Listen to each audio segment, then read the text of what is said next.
Welcome to Chat Tsunami.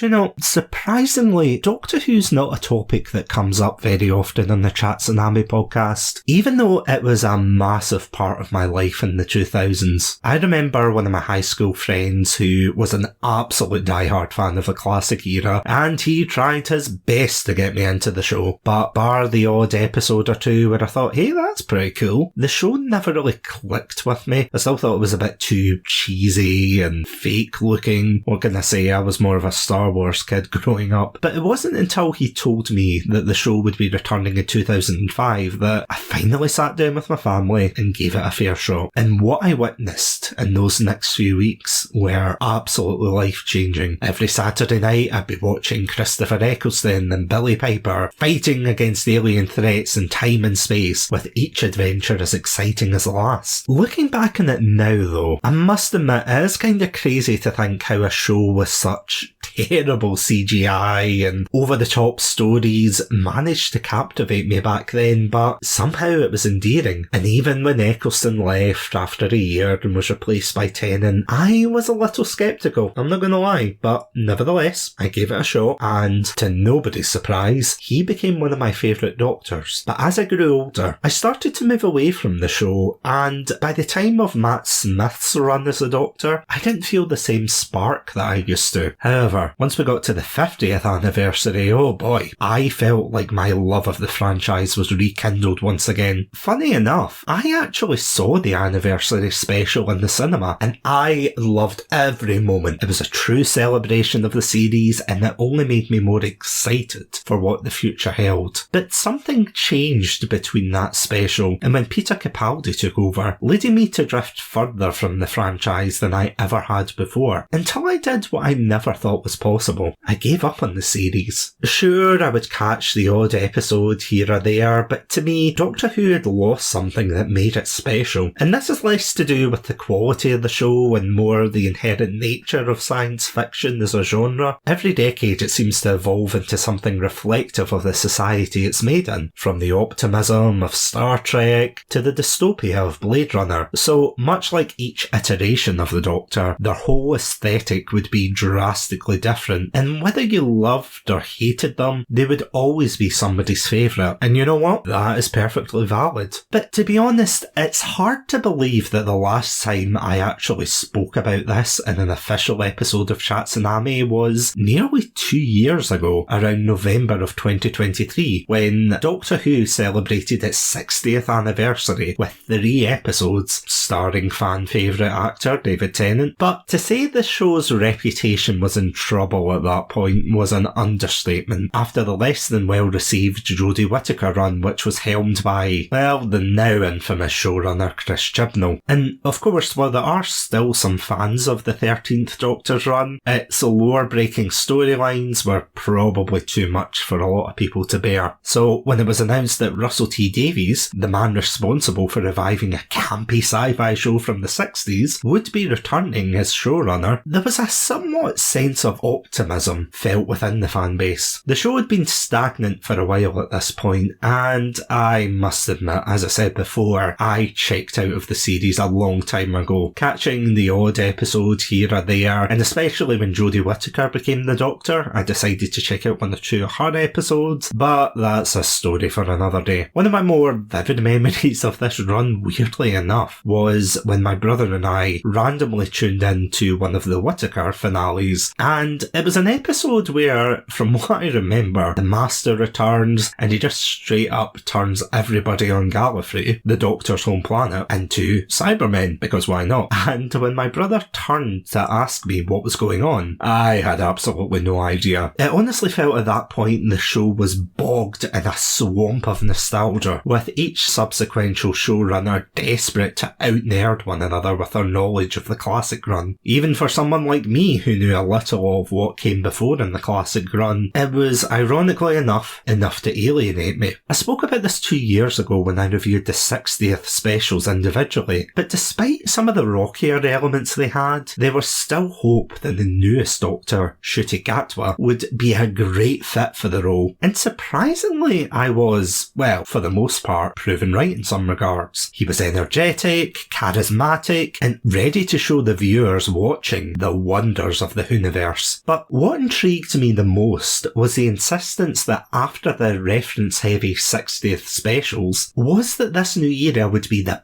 perfect starting point for new fans. And as someone who was getting tired of the constant references, I thought this would be great, especially when the series started leaning towards a blend of science fiction meets fantasy. With devious deities now on the loose, could the Doctor and his companions stop the new threats? What fresh villains would they face? And will we ever find out the answers to the mysteries laid out per season? Much to my surprise, the main question I found myself asking after 2 seasons was as follows: who is this show for anymore? Now, before I go on with my critique, I just want to make one thing clear. There has been a recent trend online that seems to relish in the downfall of something that they once enjoyed, celebrating by actively hate-watching and spreading absolutely ridiculous and redundant criticisms. In the case of Doctor Who, from the new Doctor's race to his sexuality, there were many who were disgustingly gleeful about how this immediately spelled the end for the series. And while this isn't limited to Doctor Who specifically, looking at you, Star Wars fandom, it's something that just vexes me every time I see cringeworthy statements like "R.I.P. Doctor Who" pop up in my social media timeline. On the flip side of that, the only people who I've really seen praise this run of Doctor Who are either Doctor Who diehard fans and, weirdly enough, people who didn't like the show to begin with, citing Ncuti Gatwa as the main reason for this. So this critique that is about to follow isn't going to be focused specifically on criticising those who enjoy it, nor the actors who are involved, but instead one simple fact: Doctor Who is ironically stuck in the shadows of its own past. And it wasn't until watching the finale of season 2 that hammered the last nail into the proverbial coffin. Now, while I might get crucified for what I'm about to say here, I wasn't exactly the biggest fan of Matt Smith's run as the Doctor, but at the same time, it cannot be argued how influential his run was, and it's arguable that the revival series probably hit its stride, if not peaked, by the time Matt Smith left. Since Peter Capaldi's tenure, there has been a steady decline. That's not to say that Capaldi's bad by any means. If anything, he was one of the main highlights for that era, and even Jodie Whittaker is a talented actress whose unfortunate time on the show was drastically impacted by, as I said, nonsensical plots that sought to only muddle what came before. To put it bluntly, it's apparent that Doctor Who has regenerated into the TV equivalent of jingling keys in front of the viewer's face, with constant references, cameos, and just infuriating writing that makes me wonder why he even bothered to give this series a chance to begin with. Despite the glossier visuals with that Disney money, it's clear that they no longer care about how to tell a compelling story without sufficiently building it up. Everything at best feels like a first draft with no real afterthought of how things should slot together, a bit like creating an image for a jigsaw without actually working out how all the pieces fit together. And I know at this point it's been absolutely memed to death, but I'm gonna ask, does anybody else think Russell T Davies looks tired? Because this is the same writer who has brought us absolutely compelling and classic series from the obvious revival in 2005 to other projects like Children of Earth, which I've spoke about before, funny enough, in Chat Tsunami, and Years and Years, It's a Sin. I have no idea if Davies has just lost his passion for writing, if he just doesn't care anymore, or what it is, but whatever the case, I feel as if he has squandered quite a perfect opportunity for the franchise to go forward. And again, I don't know how much studio interference or Disney interference has played a part here. Maybe we'll get a Netflix documentary in a couple of years to say, oh, he was shoved out the door because because of X reason and Y reason, but this just does not feel like the same writer. Davies was always quite heavy-handed when it came to his writing. You know, you just have to look back at season 1 through to 4 and then go, yeah, that was a bit clunky, that didn't work, but weirdly enough, there was still some kind of enjoyment to take out of it. But I feel as if maybe because Davies and the rest of the team working on it were under a lot of pressure to make an impact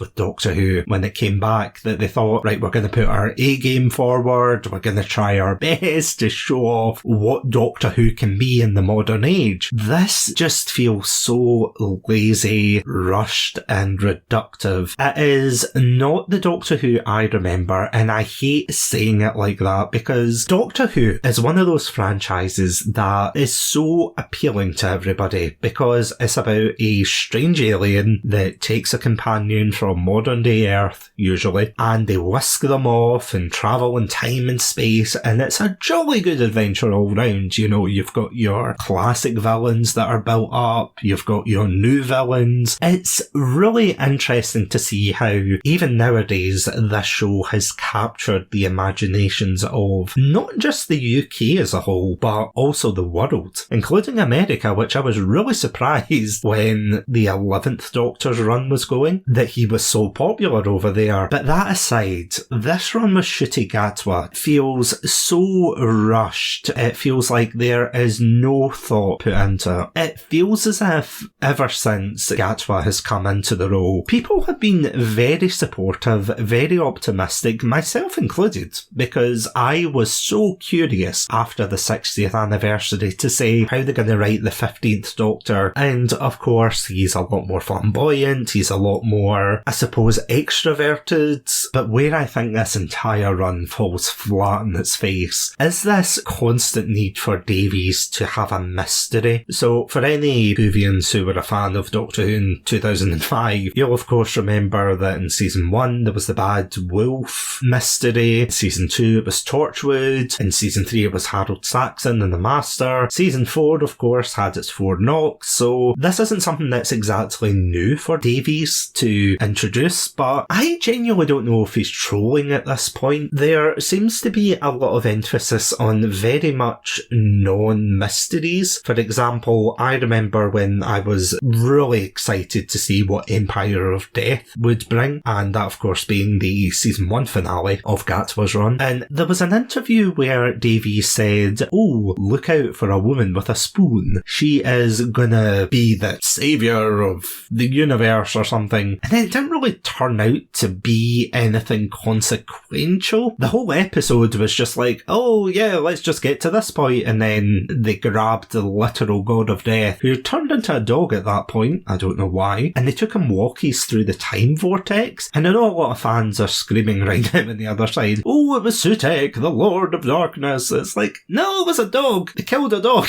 He killed a space dog. He ODL'd him in the time vortex. And I thought at that moment, A, thank Christ that I didn't pay for a ticket in the cinema, because I would be crying if I paid money to see that in the cinema. But B, that is probably the worst this series is gonna get. I thought, yep, this is it. This is the worst it can get. I can only get better from here. Because again, going back to David Tennant's run, season 2 of the revival run isn't exactly the best. You've got Fear Her, Love and Monsters, you've got a lot of weak episodes and you've got some incredible episodes, but there was a mixed bag, and it felt kind of the same for Gatwa's run as well. So I thought, okay, 1 season, 2 specials, yeah, they're not the best, but you know what? Let's see where they go from here. And see, admittedly, I genuinely enjoyed the first half of this new season, because the story focused on the Doctor finding this nurse called Belinda, and she was desperate to go home. Of course she would be, after getting abducted by her robot space boyfriend. Trust me, makes sense in context. And the first couple of episodes, while I didn't really enjoy the first episode, the other ones like Lux, The Well, they were really, really good. And I thought, oh my god, Doctor Who is getting his groove back. It's actually not that bad anymore. So there were good episodes and bad episodes, and they were really building up to this mystery of, oh, oh, who is this Mrs. Flood going to be? And,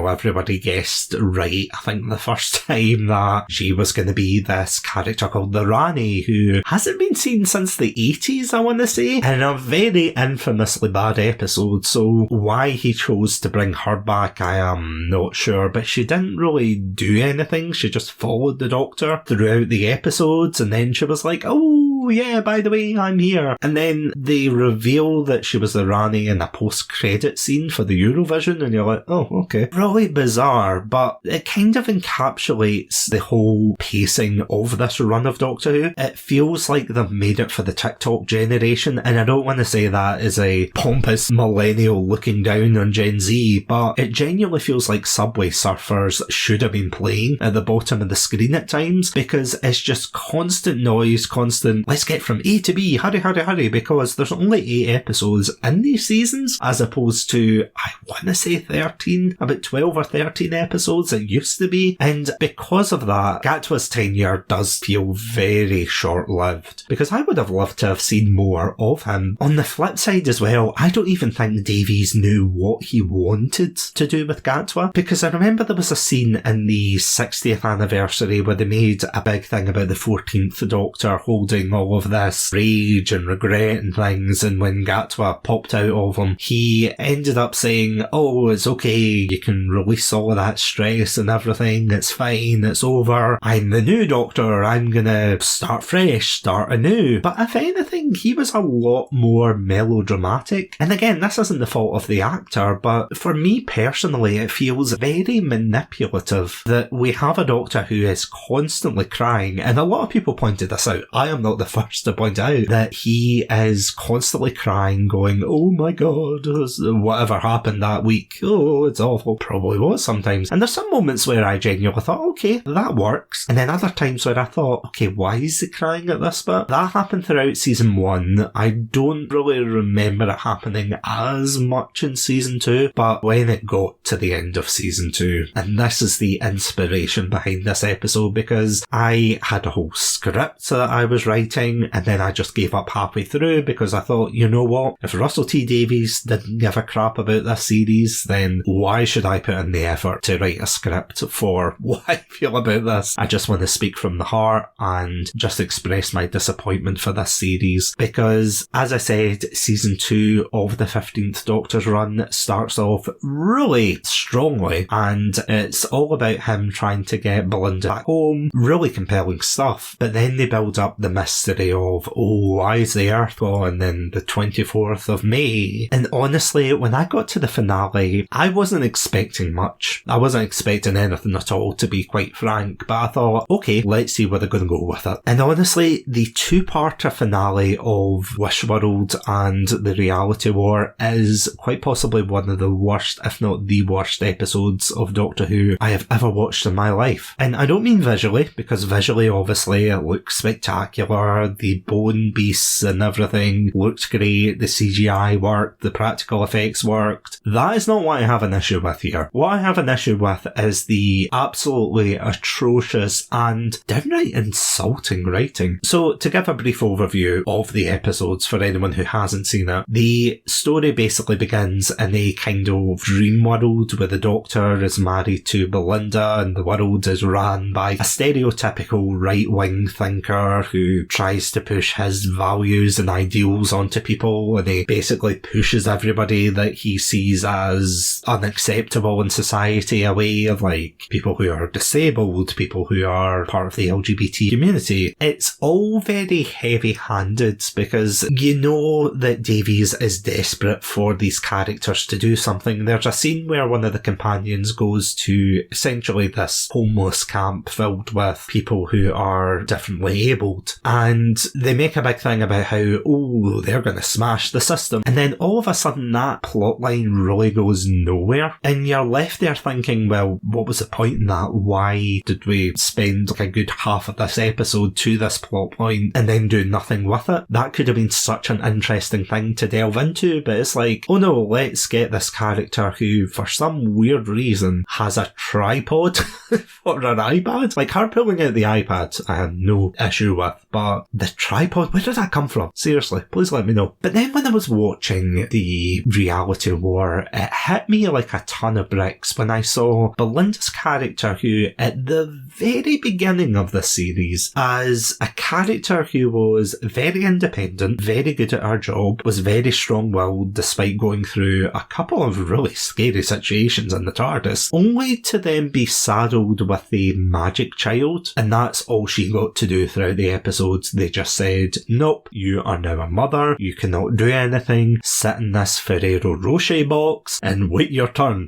And I thought that was incredibly offensive, and I'm glad I'm not the only one who thinks this, but to reduce someone as capable as that to, oh, by the way, you're a mother, you have no interest outside of looking after this mystery child, who is the same child from Space Babies. Again, never explained. I think Ruby mentions it at one point, says, oh yeah, that's Space Baby, and then that's it. They never mention it again. The Rani, who creates this world out the mind of the right-wing stereotype guy, she gets eaten by a CGI version of Omega, who turns out Russell T Davies wanted to bring back another classic villain who's only been in a handful of episodes. At this stage I was like, I'm starting to think that Russell T Davies just wants to cram in as many classic villains as possible before he just hightails it out of here, because there is just no reason why there should be this many classic characters coming back. It was just ridiculous. And then the whole argument about the Doctor not using his sonic screwdriver as a gun, only then to take his Vindicator 47 and blast the CGI skeleton baby that is apparently Omega, who, fun fact, also created time travel for Gallifrey. Do you want to know how I found that out? I found it out because I had to wiki it. I had to wiki it for a show that is supposed to be the quote-unquote greatest starting point for new fans. It's the worst possible one. And going back to what I was saying earlier, the whole thing about jangling the keys in front of the audience, I think it's just insulting. You know, you've got Omega, ooh, you've got the Rani, ooh, you've got the 13th Doctor, which, although it was cool to see her back in the TARDIS, I've got nothing against Jodie Whittaker, but why was she there? And again, it's this whole thing of expecting fans just to lap it up and go, oh, look, it's the thing I like. Oh, let's watch it no matter what. Almost feels like Cybermen at this point. You're Cybermenning the audience to say, you should follow this, you should watch this, never criticise it. It is really insulting, to be quite frank. And again, you might be thinking, oh, Satsu, you're being way too harsh on this sci-fi show. Maybe I am. Maybe I am absolutely doing that. But at the same time, this is a show that, as I said, I have grown up with. This is a show that I have shared many fond memories with friends and family, of course. I've even been to the Doctor Who exhibit. I've even met Colin Baker and Sylvester McCoy at Comic-Con years and years ago, granted, but I have met them, lovely people. And to see a show that has brought so much joy whimper and just limp out the door like this, it's really insulting. And I think that Doctor Who fans deserve so much better than what they're actually getting here. And for those who are listening right now saying that, oh, I love the series, it's amazing, I love Gatwa. If you love this series, then I cannot take that away from you. I've said this before, I will say it again. If you love this series as it is, then that is completely up to you. I cannot take away your joy, I cannot take away your feelings, but what I can say is you deserve so much more from this. So much more. I'm not going to pretend, right, that I am this amazing world-renowned writer, or I've won anywhere near the amount of accolades that Russell T Davies and the other writers that worked with on this season have, but as a fan of the show, it is just so sad to see it spiral the way it is, and the fact that that is also giving ammo towards the grifters to say, oh, I am so happy that Doctor Who's finally dead. Do you know how tiring it is, week after week, seeing these videos and these horrible AI thumbnails pop up saying, Doctor Who is finally dead, I've never been happier. I'm not happy happy. I'm not happy by this at all. This isn't something that I am cheering at. This isn't something I'm gloating over. I think that Doctor Who is such a special show for a lot of people. I think it's a show that inspires that creative spark for a lot of folk. It is something that gives people hope. It has inspired them to make their own content around it, and it has brought so many people together, myself included. I have so many friends who, of course, like the show, and I love talking to them about it. I'll say, oh, do you remember how they did this, how they did that? But between the absolutely horrendous writing of some of the stories, the rushed pacing, the fact that even Ncuti Gatwa, as an actor, as I said, is great, but I didn't feel as if we got to know the Doctor, because he was flip-flopping all over the place, because sometimes he would be bubbly and energetic, but also have a stern side, and at other times he was a downright psychopath. He'd be laughing and crying, and that is not really something you would expect out of a kind of hero archetype. And again, that's a whole other episode. You could argue the Doctor technically not a hero, but it just felt as if we never really got a stable baseline for what this Doctor was, and it's such a shame. It is honestly such a shame. And I thought it was weird as well, considering that in an episode like Boom, where they talked about the idea of faith and religion, and they were like, oh, silly girl, there's no heaven, don't be so dumb.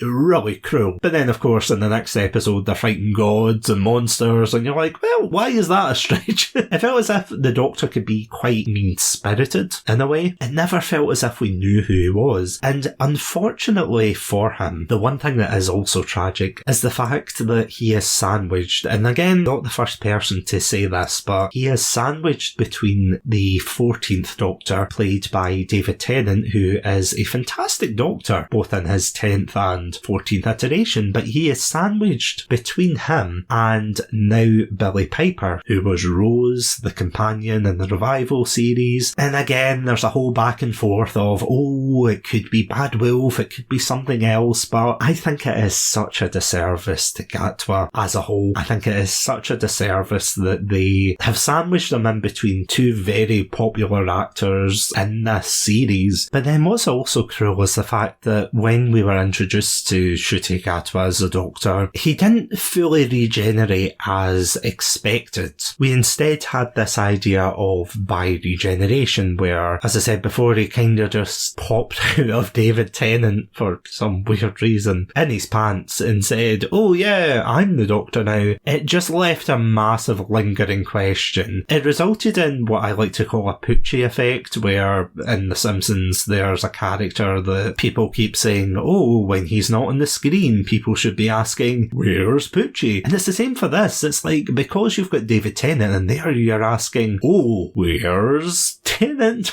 Because he is there technically on Earth, and it's just kind of silly to have him there. I feel as if they should have just regenerated normally. But the fact, as I said, he is bookended between a fan favourite Doctor and a fan favourite companion, and this whole run has just been absolutely overshadowed by that. It is just such a sin. It is a shame, and it is criminal, quite frankly. So I could rant about this for absolutely forever. I could rant about the fact that Davies' themes are heavy-handed, even more so than usual. The fact he uses the diversity in this show more as a prop than he actually does equal opportunity. And again, coming from myself, I'm not going to pretend that I'm speaking on behalf of any group or community, but at the same time, I just feel as if there's an idea to try and bring that representation in, which I think is a good thing. By all means, I think it is a great thing, but then they do nothing with it, especially with, for example, Rose, who is a very divisive character, and after the 60th specials, just kind of stands around. There's literally a scene in Reality War where, because the right-wing stereotype character Conrad, he can't imagine a world with trans people, but he could still imagine differently abled people and queer people, but he can't imagine her. And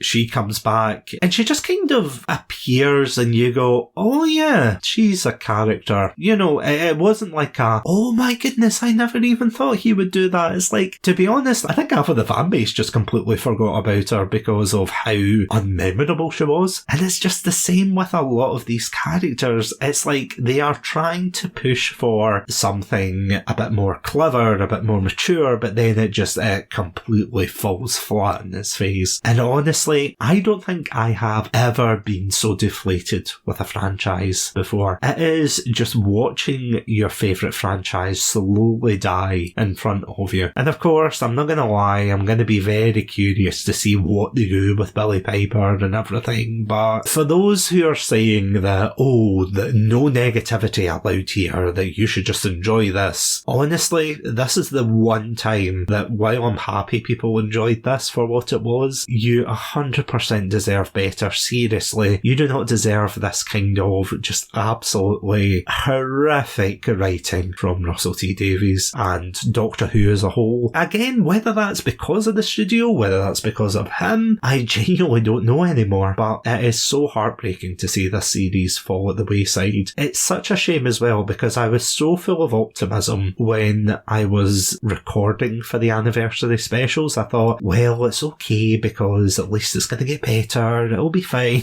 guys, it'll be fine. And it didn't get better. It got worse, it got more insulting. It makes me feel so sorry for all the actors involved. Granted, all the actors seem to have had an absolute blast, so obviously can't take that away from them, but as a narrative piece of fiction, it is probably one of the worst pieces that we've ever seen from Doctor Who. And in the words of Christopher Eccleston, unless we get rid of Russell T Davies and his merry band of writers, as it were, it's never going to get better. Coming from a casual fan, I think we just need someone completely new in the chair. Someone who maybe slightly understands the series, but also wants to put their own spin on it, that wants to move forward with the series, not always looking back, not always calling back. And the thing is, it's okay to call back to these things, but you've got to build it up. You can't just say, oh look, it's Sutek, oh look, it's Omega, because who the hell is Omega? Oh look, it's the Ranis, even though the Rani was one of the worst. And again, I'm not saying that as someone who's watched the episodes, but from my experience with the fans who have talked about the two Ranis and those other episodes, they're not really characters that people have been clamouring to get back in the series. So my question remains, who is this series for anymore? Because it feels as if non-fans are excluded because they're just confused. Fans are excluded because they are just getting really poor executions of these characters. And for the die-hard fans, I'm happy for you if you are enjoying this. And again, absolutely no disrespect or shade to any of you, but for one last time, you guys deserve better. On that note, as I said, I could rant for hours on this topic, but I better stop there because, as you may have guessed, this is indeed a unscripted episode. So without any further ado, I genuinely hope you enjoyed this episode of Chat Tsunami. But what did you think of this run of Doctor Who? Did you enjoy it for what it was, or did it fall short of your expectations? No matter what side you fall on here, please feel free to reach out because I would love to hear your thoughts, love to hear your experiences with the show. Just let me know. If you would like to find more episodes from ourselves, including my thoughts on the 60th anniversary episodes, then you can check us out on our website, chattsunami.com, as well as all good podcast apps. I also want to thank our amazing Pandalorian patrons, Robotic Battle Toaster, Sonia, Ghostie, and Cryptic 1991. Thank you all so much for supporting the show. But if you would like early access to episodes, exclusive